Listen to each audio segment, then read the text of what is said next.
Hey everybody, JJ here, back again with another Wednesday of Zoom networking.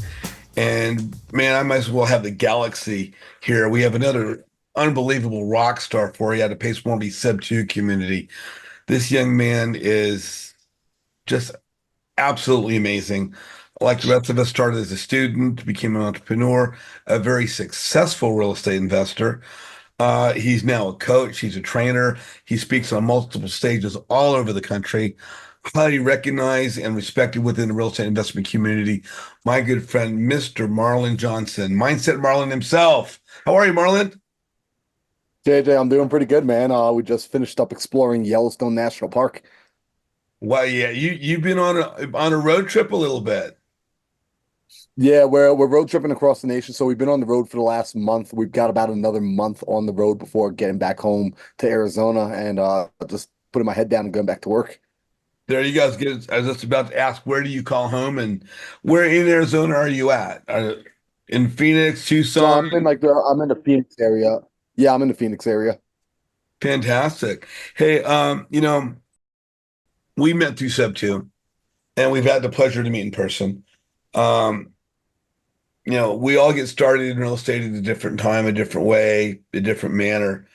Um, some of us start earlier in life. I didn't start till later in life. Just that's how the chips were laid for me. But you become just so visible and so well recognized and respected. Your start in real estate. I mean, is this something that you was introduced to you in your teens, your early 20s? Was mom an agent? Was dad a contractor? Was it remotely available No, to you, or did so it come later? it came later in life. So my parents, hardworking W-2 individuals, they are actually, I'm first generation here American. My father's from Jamaica, my mom's from Trinidad. So when they got here into New York, they worked their butts off like most immigrants do to be able to provide a stable family, a stable livelihood. And so they came from not having the resources. Their main focus was on stability. How can we create stability? So it was very traditional American lifestyle of go to school, go to college, get a good job. That kind of path was laid in front of me. And so my family actually, funny enough, my parents didn't own a few rental properties, but it was very organically, very much the first property they bought was a duplex. They lived in it. And as they upgraded into a forever home, they just simply held on to the duplex. And so it wasn't necessarily being taught real estate like we do now as investors. It was more so they bought a house, moved into the next house, and kept the old house as a rental. They managed everything themselves and very quickly became tired landlords as they grew up. So, funny enough, JJ, when I was younger, I looked at real estate as something I didn't want anything to do with because I watched how much stress my Yeah. parents, especially my dad, had around real estate because he was Mr. Fix It All, he was Mr. Do It Yourself. So my that was kind of my introduction to real estate. And I didn't get a new introduction into real estate until I was about 26 years old. And I was beginning to search for something different in life as a way of earning more money.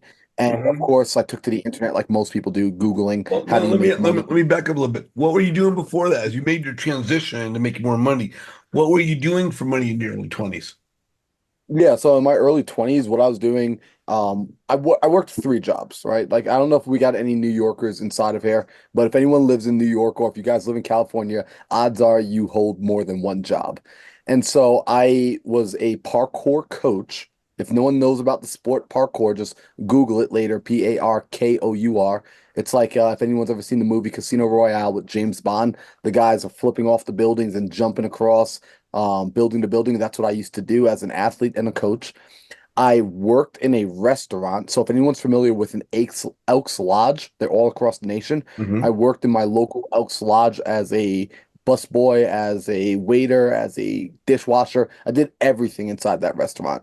And then I would also clean auto zones at night. So my uncle's friend Oh, had these industrial floor cleaners, and we would go to auto zones around 10 p.m. at night when the stores were closing. And until about 5 a.m. in the morning, we were just cleaning all the auto zones in our wow. local area. So a lot of hard work, a lot of, just doing what I can to make a dollar. but unfortunately, I wasn't getting paid enough per hour, and there was only 24 hours in a day. There's only so much energy I could expend. So I was beginning to realize my earning capacity was very, very sad and very, very limited. And that's Yeah. what began to search, finding something else. Now we met through Seb too. So was that your first foray into real estate, or did something come before that? No. No, so like I mentioned, when I was around 26, it really started to dawn on me that my way wasn't working, right? Like just working hard wasn't going to be good enough. And so I was lucky enough that as I took to the internet and started searching for ways of making money, I came across people talking about real estate being an industry in which you can make money in. And so my curiosity led me into finding Max Maxwell, which I started just following his stuff online, but my girlfriend at the time, she was very she was worried about me. She was like, "Hey, like you can't just trust a dude you saw on the internet."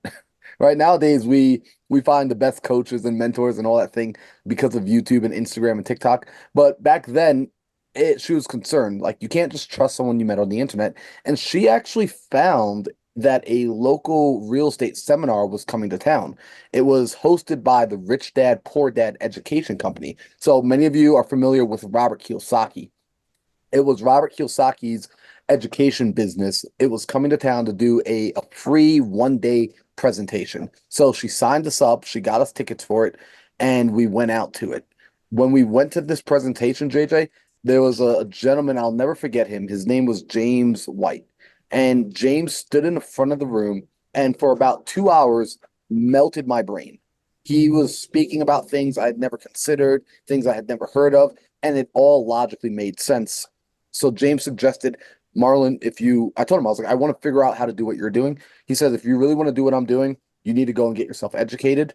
And he pointed me in the direction of a 3 day workshop that was being hosted by Robert Kiyosaki's company. And that 3 day workshop opened me up into more advanced training. So I jumped into a mentorship program that cost me at the time $25,000 to get into. Yeah. They're they could be expensive. Extremely expensive. I Yeah, mean, that was yeah. by far the most amount of money I'd ever spent ever in one shot in my life. And the funny thing about that, JJ, is when I spent that money, I didn't even have it to spend. I had $3,000 in my bank account. That was my like a total savings from years and years and years of hard work. I had $3,000 in my bank account. I had one credit card with a $3,000 limit on it, and I owned my Honda Accord free and clear for 2 grand. So my net worth was a total a grand whopping 8 grand. I was Wow. earning maybe about 25 grand a year before taxes. And Crazy. now I'm being presented with the option to buy a mentorship program for effectively my entire year's salary. And I did it. And honestly, people ask me, like, do I regret it?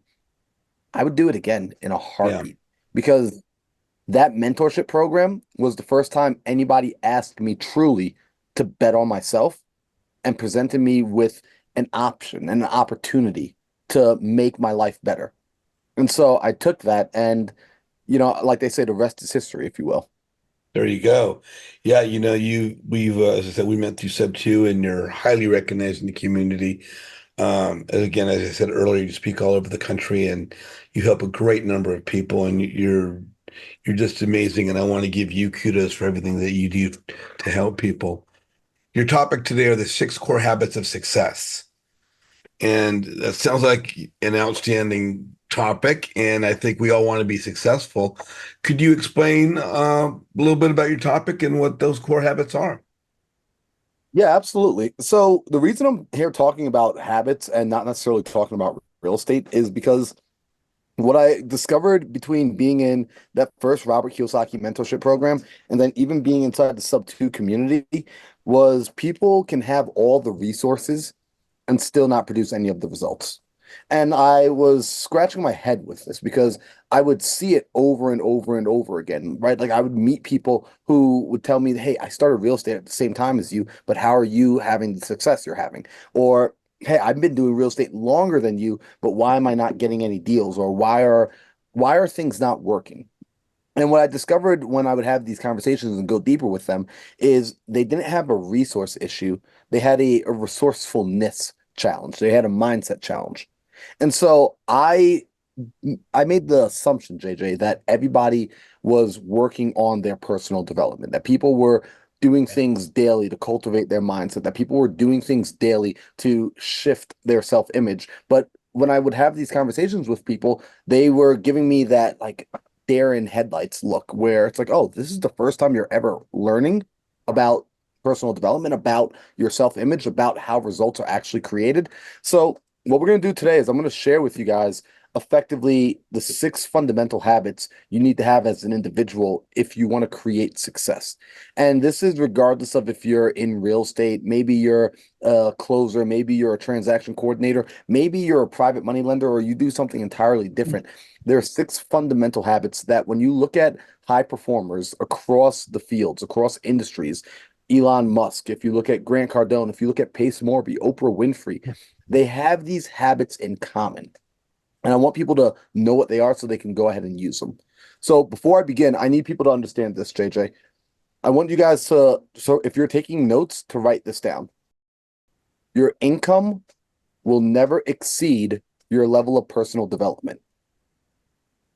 Your income will never exceed your level of personal development.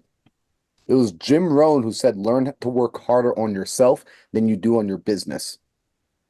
Because he understood that as you level up, as your standards raise, as you become that next version of you, everything else around you also levels up. There are 6 fundamental habits that I want you all to have and to be aware of for the sake of leveling up. The first habit is this. It's the habit of seeking clarity. Now, I want you guys to listen to this. I'm going to say the word habit several times as I talk today. If something's a habit, you have to ask yourself, how often do I perform things that are habits? Right? Is a habit something I do once a year, once a week? No, a habit is something that you do every single day, multiple times a day. So when I say the habit of seeking clarity, be aware that I know that every single person on this call, every single person watching this recording is smart enough to seek clarity. In fact, as a nation, as a world, we do it every single year at the same time each day, right? January 1st. What do we all do? We have our New Year's resolutions. We all get crystal clear on January 1st. Everybody knows exactly who they want to be, where they want to go, how they want to do it, what they're willing to do. Everybody has clarity on January 1st. By the time we get to January 14th, what happens? People have drifted aside again. They've let that clarity go. Go to your gym, you'll see it.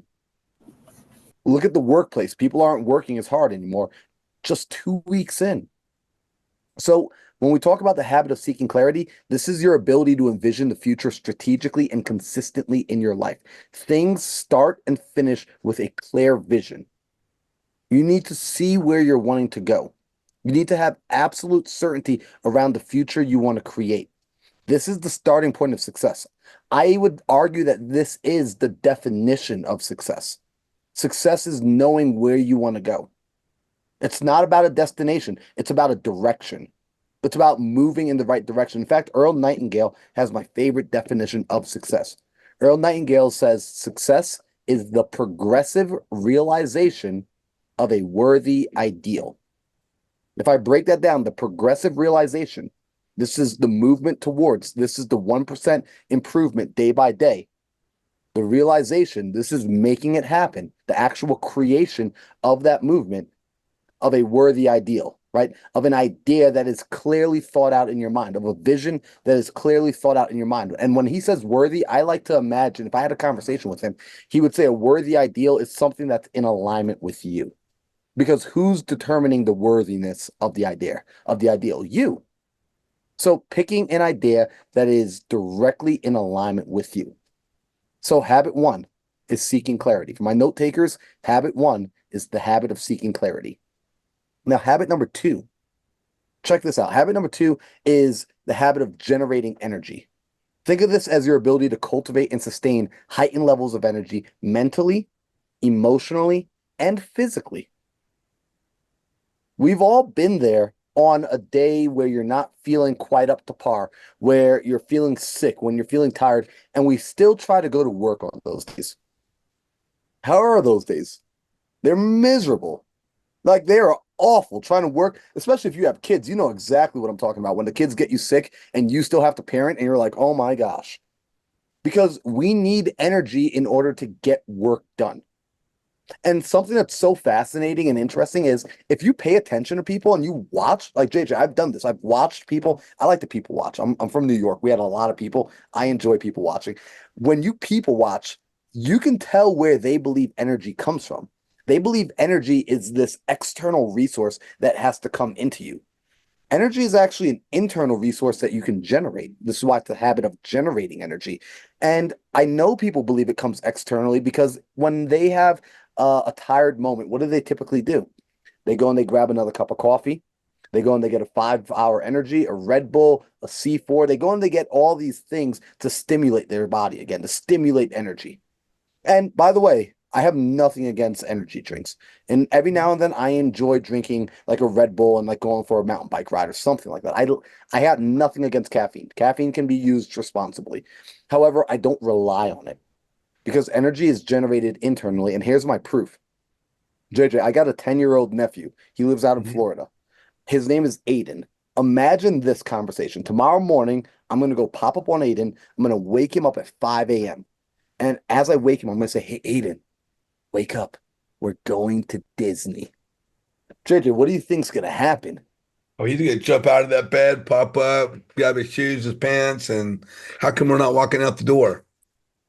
Right? Like, dude, like that kid is lightning, like to the car, honking on the horn, telling me to hurry up.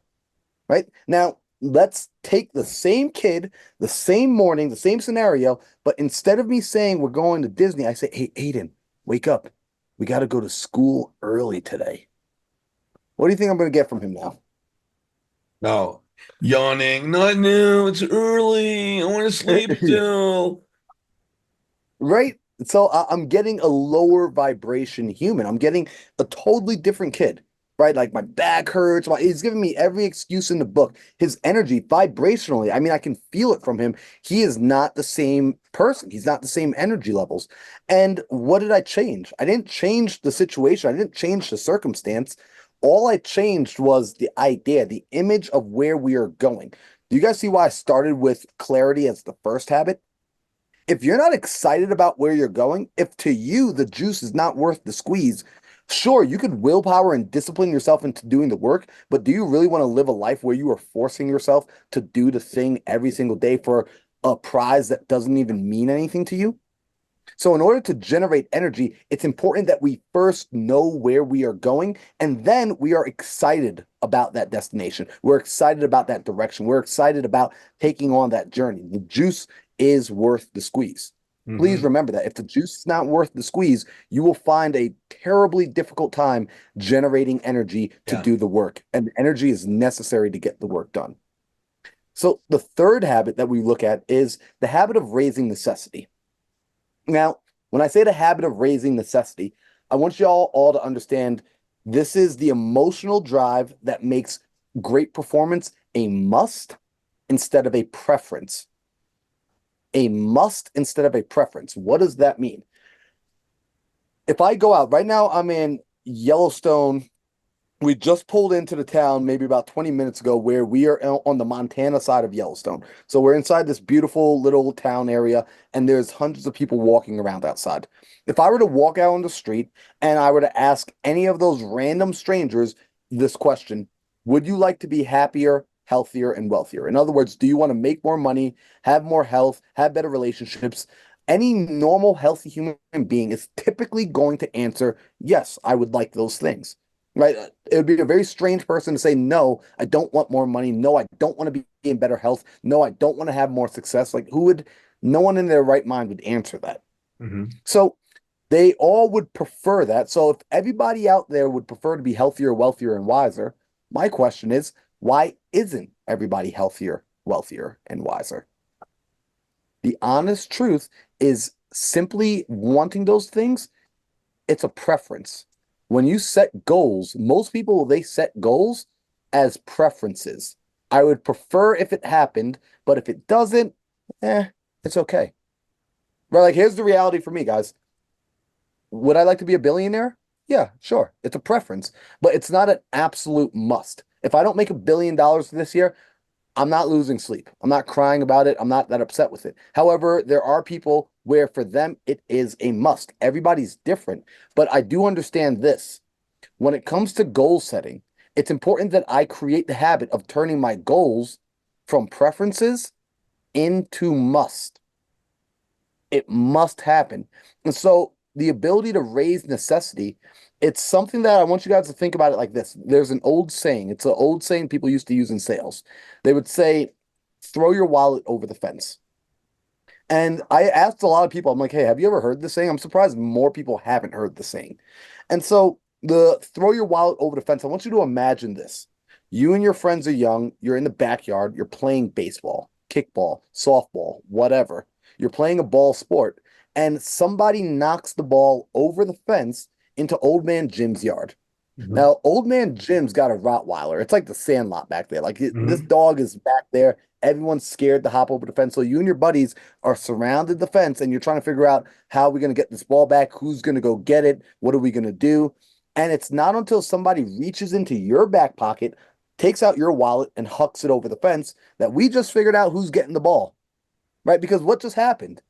In your wallet, it was carrying your ID. It was carrying your the love letter that you just wrote to your girlfriend that she wrote back to you. It's got your favorite baseball card in there. It's got your spare house key. It's got all the things that are important to you. Right? In fact, it should be the saying should be throw your iPhone over the fence because nowadays that's the thing that's carrying all your important stuff for you. Yeah. But the concept is in this moment, you now have skin in the game. You now have something that's important to you around the decision, around the goal. You've got something important to lose. Therefore, you're going to be able to generate the energy, that must that needs to be generated in order to go and get it done. I like to reminisce on the story every now and then when JJ, like earlier, you asked me what my first real estate mentorship program was that I got into. And I mentioned it was that Kiyosaki program where I dropped close to 25 grand. It was 24,997. So $3 short of $25,000. And I mentioned I only had $3,000 in my bank account, one credit card for 3 grand, and I owned my car free and clear. So my net worth was 8 grand. What I didn't mention was in order for me to get into that program, I maxed out my credit card. I actually called up my credit card company and got a limit increase, which I didn't even know you could do. So I maxed out the credit card at about 6 grand. I spent the 3 grand in my bank account. I then called my mom, asked for money. I called my dad, asked for money, called my uncle, asked for money. All people who I've never asked for anything. I wasn't a kid that asked for much ever. So they were willing to give me some money. So I got money from them. And then my girlfriend at the time also gave me a loan and I was able to do all this to get into the business. Now, we all know once I swiped my credit card and bought the course, life was easy. Like I was on Easy Street making tons of money, rolling in the dough. Of course not. It was 8 months, 8 months after I bought that program before I finally got my first dollar back in real estate. Like I went into debt. Plus, I have the softwares that I'm now paying for because every guru tells you to go buy their software and use their Mhm. affiliate code. And now I'm just losing money at 500 bucks a month. And I'm like, my head is spinning. And while I'm making these initial calls, because I'm starting off wholesaling and I'm on the phone, here's the interesting thing. I got PropStream open on one tab. And then on the other tab, I got Indeed looking for jobs because I'm out of my damn mind, right? Like, what was I thinking investing 25 grand? But every time I thought about quitting, and I thought about quitting, guys. I'm not going to tell you that I had a rock hard, level of focus on this. Like in those early days, this was my first entrepreneurial endeavor where I really bet on myself, where I really had some skin in the game.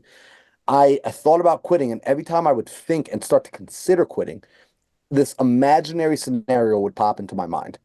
I would see myself at Thanksgiving dinner. My uncle Kala, he came over and we're sitting at the dinner while we're waiting for my mom to make a meal. And he's saying, how's that real estate stuff going? And I said to him, hey, Uncle, it didn't quite work out for me. It's not how I thought it would be. And I think I'm just going to do something else. And the look he would give me in my mind of, I gave you a lot of money. I lent you money. You told me you were going to make this happen. And now you're just telling me it's not working? That thought, that imagined scenario was more painful to me than the pain of just doing the work, the discomfort of just making the calls, of just showing up. And so, because I had skin in the game, right, I had that money I needed to pay back, I had my reputation on the line with my family, I was able to commit through and was able to make real estate a success. I became a success story in real estate, not because I'm special, but because I had enough motivation, I had enough necessity to make it happen. The cost of losing was more expensive than the cost of doing the work. This is important. I emphasize this so heavily because we all know people who have all the resources, but still you're like, why are they not producing? Hmm. I shared my login with them. Hmm. I snuck them into sub two. I snuck them into Gator. I don't know why they're not doing anything with it. They have no skin in the game. So the fourth habit, this habit is one of the ones I talk about the most. In fact, when I do my high performance coaching with people, I focus on two habits more than any. I focus on clarity and I focus on this fourth habit, which is increasing your productivity. So the habit of increasing productivity, we're talking about developing next level productivity. And a lot of people, when I say productivity, they mistakenly hear me say the words time management. And I got to emphasize this right now. I don't believe in time management, not at least in the way that everybody else thinks of it. Because in my mind, if you could manage something, if I were a person's manager, I control them to a degree. I tell them what to do. I tell them how to do it. I tell them to speed up. I tell them to slow down. I tell them to do it at this. I cannot do any of those things with time. I've tried. I Yeah. have not figured out how to slow down time. I have not figured out how to speed it up. I haven't figured out how to pause it and save some of it. So time keeps flowing with or without me. And so I don't try to manage time. By the way, I use a calendar, right? I am aware of time. I use a calendar every single day. However, I've recognized also some people seem to get more done in a day than others, right? We look at the Pace Morbys of the world. We look at the Oprah Winfreys and the Grant Cardones, and you're like, okay, they have the same 24 hours as me, and yet they seem to be getting so much more done. How are they doing that? Well, what they've discovered isn't time management. They've discovered prioritization. If you want to become more productive, you create the habit of prioritizing. What is prioritizing? Prioritizing is simple. It means I identify which tasks matter more than the others. I understand if I do this, this task has more leverage versus this little task that has a little bit of leverage. I am only doing the biggest, highest leverage task, and I limit myself to three. When I started doing this, I started making more money. When I started doing this, I started having less stress. I started getting more done. People started to look at me like, how are you doing everything you're doing? I limited myself to three important high leverage tasks per day. Now, here's the reason why most people don't do this, JJ. Most people don't prioritize because they're missing habit number one, clarity. It's impossible to prioritize if you don't understand what you're prioritizing towards, That's a what good the point. destination It's a good target is. point. Right. So we need to have clarity. And this is why you see I always start off with the habit of clarity. Yeah. We have to. And so prioritizing is in my mind, right? If I had a order of favorites, it's going to be clarity, then prioritizing as my two absolute favorites. Right. And I'm allowed to have favorites, right, guys? Like I'm allowed to have favorites. So the fifth habit here is the habit of developing influence. I want y'all to think of this as your ability to speak to people in a way that they believe you, they buy from you, they invest in you, they JV with you, they want to send referrals to you, they want to do life with you. Developing influence is a habit that when you look at you as a core, when you think about the sort of version of you that creates the most success, you Mhm. want the version of you that has the ability to influence. And Yeah. so most people, when I ask them, JJ, I'm like, hey, do you want to be more influential? Most people typically say yes to me, right? And when I ask them, do they know how to become more influential? I've been hearing answers like, well, I know I need to make more social media content. I know I need to make more YouTube videos and I need to be on Facebook more regularly. And I'm like, all that's great and all that is true. However, I asked you, how do you become more influential? See, social media is a vehicle for spreading influence. It's not a vehicle for creating influence.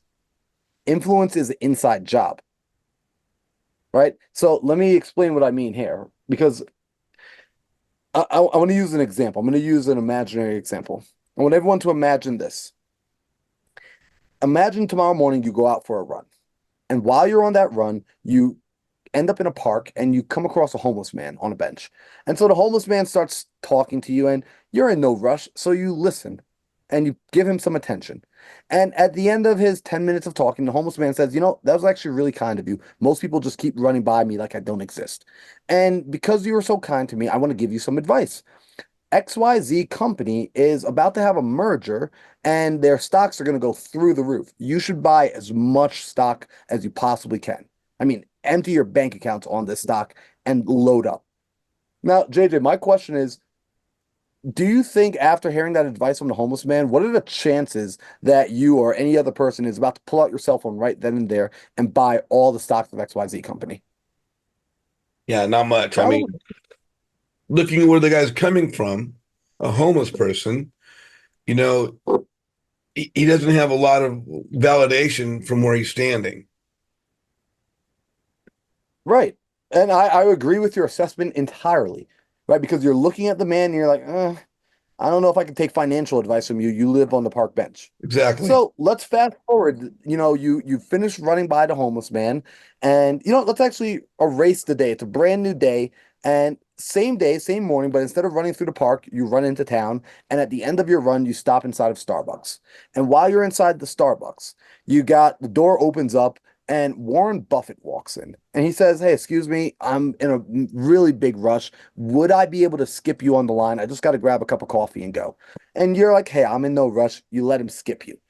So he places his order, turns around and says, "Hey, you know what? That was really kind of you. And I appreciate that. Most people wouldn't let me skip in line. So I just want to share with you some information. We're actually getting ready to go and, buy this company. They're about to have a major merger.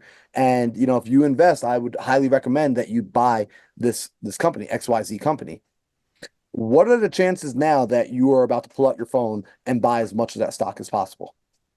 Oh yeah, complete opposite. Yeah, because the individual has more credit. He has more perceptive credibility. Exactly. Right. And so I want everyone to pay attention to this. The message was the exact same because people think about being an influencer as like, oh, I've got to be a wordsmith. The message was the same. The messenger was the only thing I changed. Your ability to influence, you becoming more influential, it's about who you are as the messenger. I have people that when I coach them, I will give them advice and they will start to tell me, like, I've already heard that advice before. They'll start to cut me off. And I'm like, listen, just humor me. Listen to me again. And a few days later, they come back to me and they say, holy crap, it worked. I actually did what you said and it worked. And they're like, but I don't get it. Like, I know I've heard that advice before. It wasn't new advice. I don't get why it worked when you told me. And I explained to them, guys, it's very simple. It's not rocket science. I only tell you to do things that I myself have done, that I myself am currently doing. Therefore, as messenger, I'm practicing what I preach. For people that are taking notes, write this down. If you want to become more influential, become the person that takes your own advice. If you want to become more influential, become the person that takes your own advice. That's how you increase your ability to influence. So, in another way, I'm just interpreting as I'm sitting here thinking and listening as I'm writing down all these points you're giving us. If you're not walking the walk of the talk you're talking, then it's you're not exercising, you're not living your own word. It's almost hard to for you to even be credible amongst yourself if you're not doing what you're telling other people to do. And I'm just giving my perspective, but your message is outstanding. Please continue. Yeah, no, I appreciate that feedback, JJ. And so the final habit here is the habit of demonstrating courage. And this is because, like, this habit matters because good leaders, we have an average, a greater than average willingness to make bold moves. And I want people to think about, like, what is courage? Right? Because everyone knows how to be courageous. We all have courageous moments in our lives, right? The first time you ask out the boy or girl, the first time you ask for a raise, right? The issue with most people with courage is they typically wait until the very last moment to be courageous. They wait until their boss has pushed them literally to the edge before they finally speak up for themselves. They wait until the relationship is so far broken before they finally stand up for themselves that they have that courageous moment. So they're having one, two, three courageous moments a year. Again, when we talk about habits, we're talking about a daily practice, a daily use situation. Imagine this, that every day you develop this habit of being courageous, that every day you actively ask yourself, what is the thing that scares me? What is the conversation that I'm afraid to have? What is it that I'm afraid to say to somebody? And then you go and you intentionally have that conversation. You intentionally take that action. You intentionally do that work every single day. What if you did that for 365 days? In a year span, you had 365 courageous moments. Like, let's say the average person has 10 a year. Right? Like, we'll be generous. They have 10 of those moments a year. You have literally will have 30 times, 30x the experience of a normal person by simply stepping in to the courageous situation every day, into the moment that scares you. Right. And so ask yourself, what sort of person gets built at the end of that year? Right? Because the work takes time, but at the end of a year of being that person, what sort of person gets built? That's a really hard person to beat, right? You got to imagine this. You got the person who everyone likes to do what they like to do. That's a given. But now you get the person who also identifies these are the things I don't like to do. These are the things that scare the living bejesus out of me. And I'm able to still get myself into action. I'm able to step into that without worry. I'm able to step into those things and get through them so much faster, so much sooner. How does that person lose? How, like, it logically, how does that person lose? Hmm. They don't. They cannot be defeated. And so these are the six core fundamental habits that I work on with people, that I work on inside of myself. That when you look at successful people and start to ask yourself this, right? Like start to look at successful people that you consider successful and start to see, oh, you know what? That's right. That person does know where they want to go. That person always seems to have energy and zest for life. That person does seem that like when they set a goal, it's not a I would like it to happen. It's I will make it happen. It has to happen. Yeah. That person has the ability to influence others. That person is focused. They get the most important things done, and that person doesn't get scared when obstacles arise. When obstacles pop up that they didn't see, they actually step into those moments. Yeah, no, I've been taking notes, have your points down, and a lot of, a lot of it, all of that resonates with me, and I'm sure it resonates with many other people. And I think the key for all of us is to enact upon that. And I think that's exactly what you say is enact upon that. I've got a couple things I want to ask you. And one is really, it goes hand in hand with you're amazing. And I see, the benefit and the value that you bring people. And I've met you in person. I think what really impresses me is that you're kind, you're genuine, you're nice, you're real. I like to use the phrase, there's no mustard on the hot dog. You are you, and you're genuine. And I want to recognize you for that. Um, Here we go. We got a question here. Let's grab a question here really quick. Jerome, you are on with Marlon Johnson. What is your question? Yes. Could you repeat number five, the habit number six, rather? I'm sorry. Yep. So, Jerome, habit number six is the habit of demonstrating Okay. courage. Hmm. Thank you. Yep. Great question, Jerome. Hmm. Yeah, and if you guys want to just, I'll revisit that for everybody. And Jerome, thank you so much. David Bolton, you are on with Marlon Johnson. What's your question? Hi, Marlon. How you doing? Used to follow you on the daily dial up there in the mornings. My question to you is: now you work with a lot of people, and you've seen some great success stories, but probably also have seen people that have fumbled, right? Can you kind of shed some light on the areas where people kind of let themselves down and do themselves a disservice? Yeah, great question, David. And that's actually one of my favorite things to talk about because it's easy to talk about the success stories. I like talking about why people didn't succeed because then now you essentially have a roadmap on what not to do. And so one of the biggest things I see where people have failure is ultimately they didn't take time to really get clear on the vision for themselves. So we live in a time frame where attention span is shorter than it's ever been. And what will happen is people will start to grab other people's ideas, right? Like they're watching Pace, they're watching Jamil, they're watching Brent Daniels, they're watching somebody else. And when that person shifts a lane, they jump over and shift with them. So this is referred to as shiny object syndrome. They're consistently getting shiny objects in front of them, and then they're latching on and latching on and latching on, and they never stick with anything long enough to have it bear fruit. And so I jokingly like to say, my job, I'm a farmer. My job is to go out and plant seeds and to continue watering and tending to my garden. And when I'm tending to my garden, I have no clue what's happening in JJ's garden. I don't know what's happening in Caroline's garden. I don't know what's happening in Kevin's garden or Pace's garden. I genuinely do not know. Like if you ask me right now, what is Pace up to today? I have no clue. And I love the man. He's changed my life. But I don't know because I've got my own garden to tend to. And so Robert Kiyosaki, he used to say this, if anyone's ever read his book, Rich Dad Poor Dad, he said, you need to mind your own business.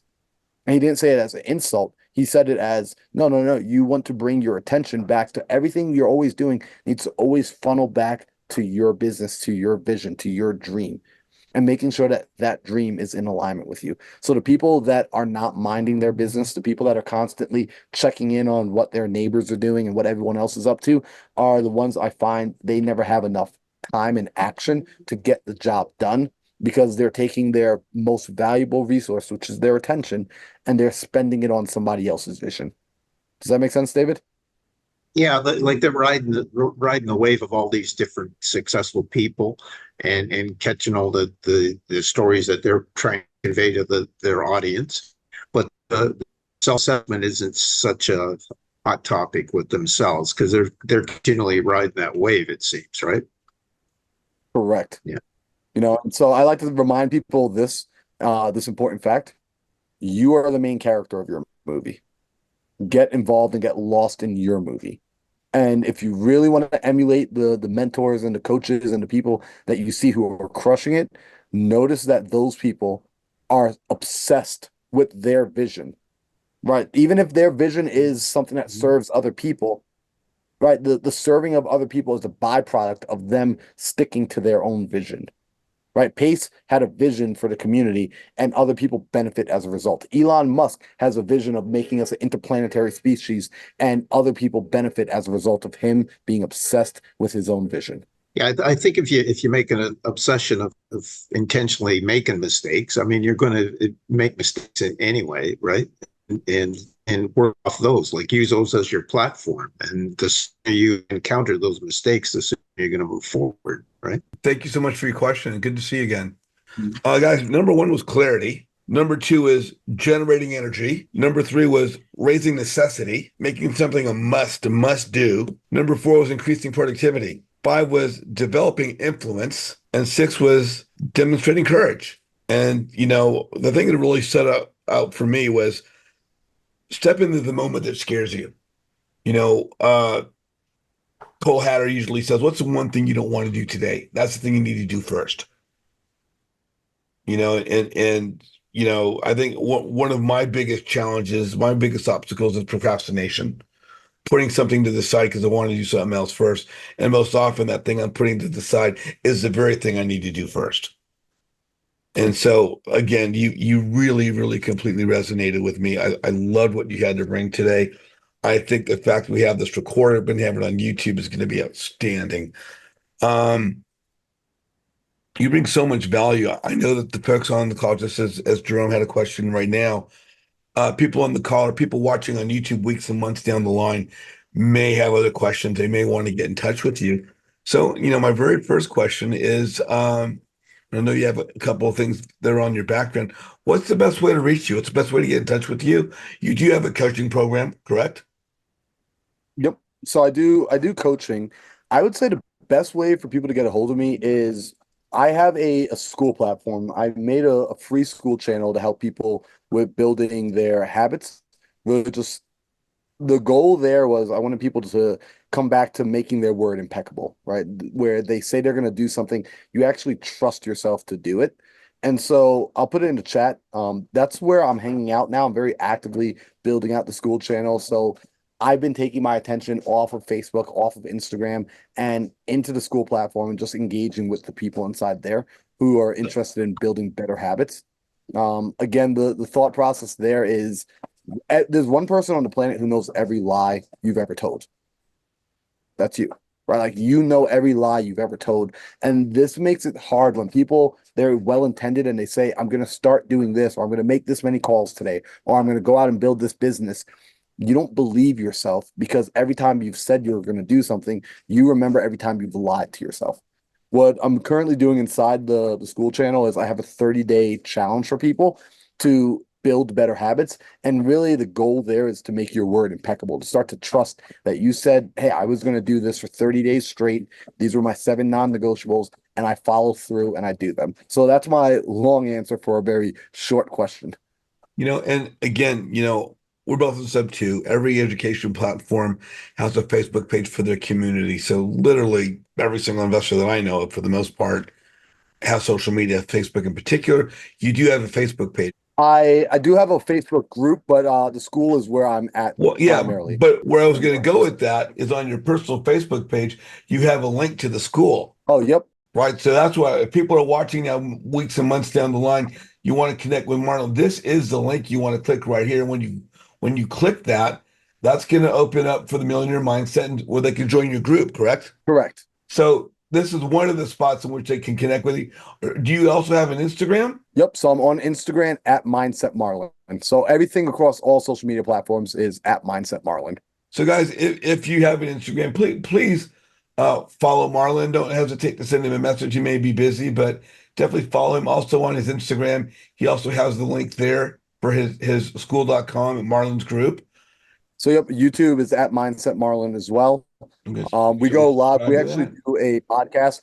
We're coming up on episode 100 in the next 3 episodes. We just did episode 96 last night. We do it every week, Tuesday night.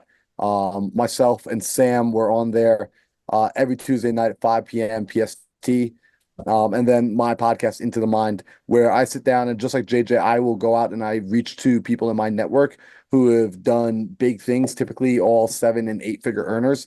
We actually had our first billionaire on the podcast not too long ago, and we just dive into their mindset. I like to understand personally what were some of the biggest challenges they had in building their business, what were some of the biggest challenges they faced. I like to have them take me back to their low points in life, not for the sake of us being pessimistic, but for the sake of us understanding everybody goes through those low points, and I want to see how they overcame the low points from that place. It's easy to look back and say, oh yeah, you just do this, that, and third. But what about when you were in it? What about when you were lost and confused and you did not know up from down, left from right? How are you making decisions in that point? Because that's where most people are today. Most people are in that beginning stage. They want to understand your thinking from back then. There you go. Outstanding. Marlon, my second question to you is something I always ask, and it obviously somewhat relates to what you're talking about a little bit, possibly. I have a networking group, and I'm always talking about the importance of networking, building relationships, not chasing the deal, but building relationships with those that we resonate with, because not everyone's going to like us, but we need to find those people because our business is predicated on the successful people we surround ourselves with. There's so many education groups out there that teach a variety of things from raising funding to short sales, cold calling, creative finance, wholesaling, rehabbing. They all have a Facebook community for their membership, and there's people coming every day that are experienced investors and brand new investors, not always knowing how to use social media or Facebook as a business tool. A lot of them have used it since junior high school, and they're using it the same way they used it in junior high school. But for the success of the real estate investor's business, whether new or experienced, what is the importance of networking via social media or just in general? What is the importance of networking to the success of someone's business? Yeah, networking is everything. I mean, it's critical. So and I'm a little biased, because a majority, I would say 90% of my success, 90% of my deals, 90% of the money I've raised has come directly because of social media, because of getting on Instagram and getting on Facebook, sharing my story and putting out there who I'm looking for and being intentional about connecting with those people. So I believe networking is critical. Social media is critical for making that happen because you are no longer limited to just the people that you share physical proximity to.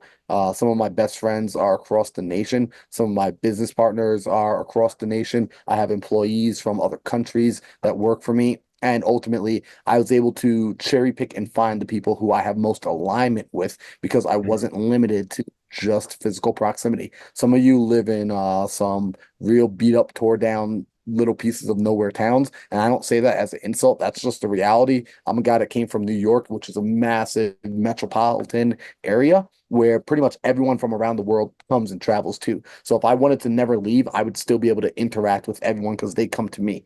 But if you're in the middle of somewhere like Indiana and you're like, dude, we see 100 new people a year and that's it, and those people are just driving through and they're stopping at the gas station to get the hell out of there, you don't have the same access to people. This is why getting on social media and finding people based on what are my values and what are my goals, right? What am I in alignment with? Like, what are my core values? Being aware of what your core values are and what are your goals? What is it I'm trying to accomplish? And being intentional with your networking on that. I like to say this. I don't believe in making friends just for the sake of making friends. I got more than enough friends. I'm in a fortunate position where I don't struggle to make friends. As you guys might be able to guess, I'm a bit of a talker. So I'm very intentional now when I go out and I do network with people, just like JJ teaches you, making your Facebook profile a lighthouse, a beacon for this is who I am, this is what I'm looking for. Talk to me if you're this type of person, right? And if you're not that type of person, it doesn't mean I hate you. I just don't currently in this season of life have time for you. And I want people to know that before they waste their time and before they waste my time. So social media for networking helps speed up that process so drastically. I mean, like if you're not using social media to network, quite frankly, you're playing this game of life with two arms tied behind your back and without eyeballs. Yeah, I couldn't have said it better myself. Excellent, excellent, excellent, Marlon. Thank you so, so much. Hey, if you guys are watching right now on YouTube, please like Marlon's video. Please like the presentation. Whatever your comments were, your takeaways, please put them in the chat. Let us know what you liked, maybe what you didn't like. Maybe, I don't know, you don't like my Chicago Blackhawks shirt or something else I could do to make our videos a little bit more bring topics that appeal to your particular interest. But let us know how we can improve what we're doing. Let us know what we did right and how we can do it better. And again, if you want to get a hold of Marlon, it is going off his Instagram at Mindset Marlon. You will find the link to his school program and his coaching program and join his community as well. If you want to get a hold of me, this link here takes you to my website with the registration link to join my group. Over here is my Instagram and my website address. Please register for my group, join my group. Let's help you to build your brand, build your network, build your visibility. And, please come back and look for more videos coming up on Flipside Up with JJ. If you're on the call, don't go away. We're going to continue with a little bit more after the recording. Marlon, thank you so much. I hope you can join us for just a couple of minutes, say goodbye. And Marlon, everybody else will see that out there in the world of virtual reality and Instagram and networking, right? Absolutely. Thanks, guys. See you soon. Thanks for joining us.